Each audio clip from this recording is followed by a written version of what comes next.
फौज को इन्होंने पुलिस बना दिया है, फौज के चीफ को आईजी पुलिस बना दिया है। आसिम मुनीर का जवाब ये था कि आप इस फौज को नहीं जानते। जनरल आसिम मुनीर ने बिल्कुल परवाह भी नहीं की कि उन्होंने इस खत का जवाब नहीं। पागल जर्नैल फौज को अवाम के खिलाफ लाया। पॉलिसी जनरल आसिम मुनीर बनाता है। आजकल की जो फौज है, हमें तो ये मालूम हो रहा है कि ये पाकिस्तान के अवाम से दूर हो रही है। एक निहायत खतरनाक सिचुएशन में हम पहुंच गए। And the earlier we remove this the better it is for Pakistan. गरीब खानदान है, इन्होंने अपने खजाने इस मुल्क को लूट कर बाहर भर लिए हैं। जनरल बाजवा के जमाने में हमें GHQ बुलाया गया था और GHQ में हमारी बड़ी लंबी मीटिंग हुई। लंबी मीटिंग के मुताल्लिक़ तो मैं इतना नहीं कहना चाहता, बट वहाँ पर उस मीटिंग में उन्होंने सिर्फ बार बार हमें एक रिक्वेस्ट की कि जी आप थोड़ी देर ठहर जाएं, हालात ठीक हो जाएंगे। हम उस वक्त हमने सब्र किया। उसके बाद जब बाजवा रिटायर हो गया और जनरल आसिम मुनीर ने नई कमांड संभाली, तो हमारा ख्याल था कि इसको हमें मौका देना चाहिए ताकि जो पॉलिसी जनरल आसिम मुनीर बनाता है इस मुल्क के लिए, वो उस मुल्क के लिए अच्छी है या नहीं। हमने इतने महीने इंतज़ार किया। उसके बाद हमने इनको एक ख़त लिखा, जिस ख़त में हमने इनसे ये दरख्वास्त की कि मुल्क के हालात इतने संगीन होते जा रहे हैं, हमें मौका दें, हम आपके साथ मिल के बैठ के अपना नज़रिया आपके सामने पेश करें, आप अपना नज़रिया हमें बताएं। मगर जनरल आसिम मुनीर ने बिल्कुल परवाह भी नहीं की कि उन्होंने इस खत का जवाब नहीं दिया। थोड़े दिन हुए हैं कि हमारे 2-3 retired senior general Asim Munir से मिले किसी सिंध रेजिमेंट के फंक्शन में। वहाँ पर जब उन्होंने मुल्क की हालात के मतलब उनसे बात की, तो आसिम मुनीर का जवाब ये था कि आप इस फौज को नहीं जानते, ये नई फौज है। बिल्कुल दुरुस्त उन्होंने कहा। हमने तो वो फौज जानते हैं जिसने पाकिस्तान बनते हुए अपने जज्बे के साथ काम किया और उसी जज्बे के साथ फौज काम करती रही। आजकल की जो फौज है, हमें तो ये मालूम हो रहा है कि ये पाकिस्तान के अवाम से दूर हो रही है। पाकिस्तान के अवाम और फौज के दरमियान इतना फासला हो गया है कि ये एक निहायत खतरनाक सिचुएशन में हम पहुंच गए हैं। And the earlier we remove this the better it is for Pakistan. 2-3 और चीज़ें जो हैं वो हम समझते हैं बहुत ज़रूरी है। इमरान खान ने तो जब उसकी हुकूमत डिसमिस हुई तो उसने कहा कि ये साजिश है। बेसिकली ये साजिश अब नहीं शुरू हुई, ये साजिश जो थी ये right from the creation of Pakistan. General Shamshad साहब बताएंगे कि कैसे लियाकत अली के ज़माने से साजिश शुरू हुई, जिसमें अमेरिका ने पाकिस्तान के ऊपर अपनी पॉलिसीज़ मुसल्लत करना शुरू हुई।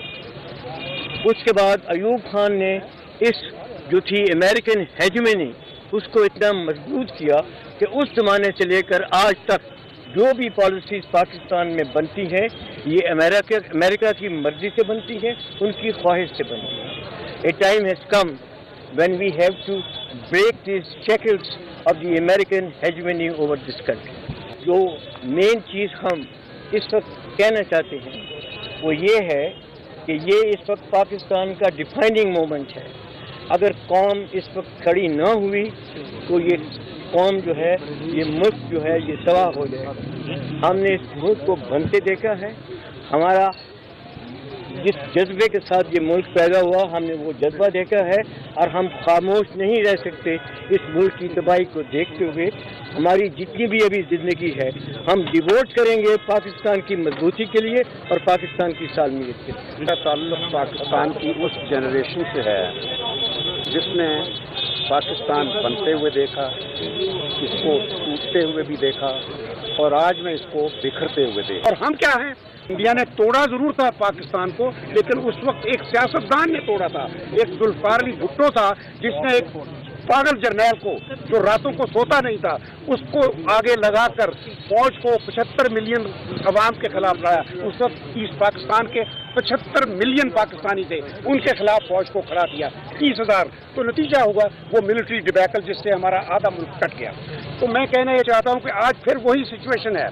आज उसी तरह वो उसी किस्म का सियासतदान मैदान में आ गए हैं जो भुट्टो की नस्ल के थे। वो जरदारी है, भुट्टो कहा जाता है, जिंदा है, और दूसरी तरफ शरीफ खानदान है। इन्होंने अपने खजाने इस मुल्क को लूट कर बाहर भर लिए हैं। इनका इस मुल्क में कोई नहीं है, इलाज तक ये अपना बाहर करवाते हैं। पाकिस्तान एक सिर्फ एथनिक और यानी ज़बानी और लिसानी बुनियादों पर एक कल्चरली ऑटोनमस एंटिटी के तौर पर बन गया है। हमारी जो सॉवरेन इंडिपेंडेंस थी वो अमेरिका के हवाले कर दिया इन्होंने, और करने वाला वो फौजी जर्नैल था जो अब चला गया है। जिस फौज का ये जिम्मेदारी थी कि पाकिस्तान की आज़ादी का तहफ़्फ़ुज़ करे, वो उसका सिपह सालार था। तो वो जो एक आदमी जिसने पूरी फौज को के नाम को इस्तेमाल करके ये गलती की है, अब वक्त आ गया है कौम इस बात का एहसास करे कि किसी एक शख्स को ये हक नहीं पहुंचता कि वो मुल्क की किस्मत के फैसले करे। कोई ये नहीं फैसला कर सकता कि इस चोर को पाकिस्तान का रूलर होना चाहिए, इस बाहर की ताकत को पाकिस्तान के ऊपर मुसल्लत होना चाहिए। अब सिर्फ पाकिस्तान के अवाम वो फैसला करेंगे कि हमारा रूलर कौन होगा, और उसका सिर्फ एक ही तरीका है जो कि सारी दुनिया में तस्लीम शुदा है, और वो है इंतखाबात, फ्री और फेयर इलेक्शंस। वो अगर नहीं होंगे तो ये मुल्क बर्बाद हो जाएगा। और मेरा ये यकीन है कि पाकिस्तान के इदारों को बर्बाद करने में पहले भुट्टो था, आज ये सियासतदान है, ये बराबर बर्बाद कर रहे हैं। यके बाद दीगरे जुडिशरी पार्लियामेंट को इन्होंने तबाह कर दिया है, एक थिएटर बना दिया है, ठीक है जी। तो फौज का सत्यानाश कर दिया है, फौज को इन्होंने पुलिस बना दिया है, फौज के चीफ को आईजी पुलिस बना दिया है।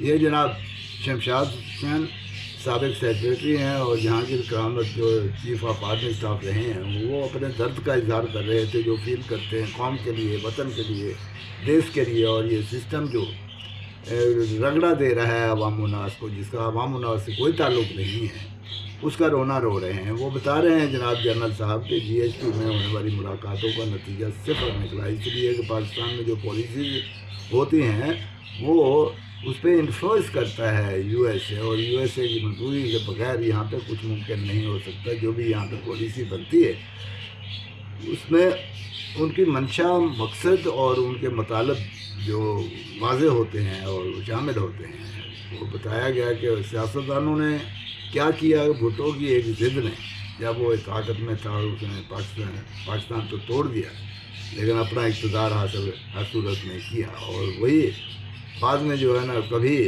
वो करते हैं, कभी ये करते हैं, कभी तो डिक्टेटर आके सियासतदानों के बाजू मरोड़ के अपनी मर्ज़ी के मुताबिक काम लेते हैं, और सियासतदान अगर ताकतवर हो जाए तो फिर वो फौज के बाजू मरोड़ता है। तो ये आपस की जो कुश्ती है, ये कोई हकीकी कुश्ती है या नूरा कुश्ती है, यही नुकसान पहुंचा रही है कि 25 करोड़ आवाम, जो उस वक्त 75 करोड़ आवाम थे बांग्लादेश जब शामिल था बतौर मशरक़ी पाकिस्तान, तो आज वो डबल हो गई आबादी। वही आबादी का कंट्रोल या उनके लिए जो लवाज़मात दरकार है उसकी ज़िम्मेदारी कोई नहीं ले, कोई मनसूबबंदी नहीं हो रही है। 75 करोड़ की आबादी तकसीम होगी 2 हिस्सों में, और बाकी मामला जो रहेगा वो बढ़ के 25 करोड़ हो गया।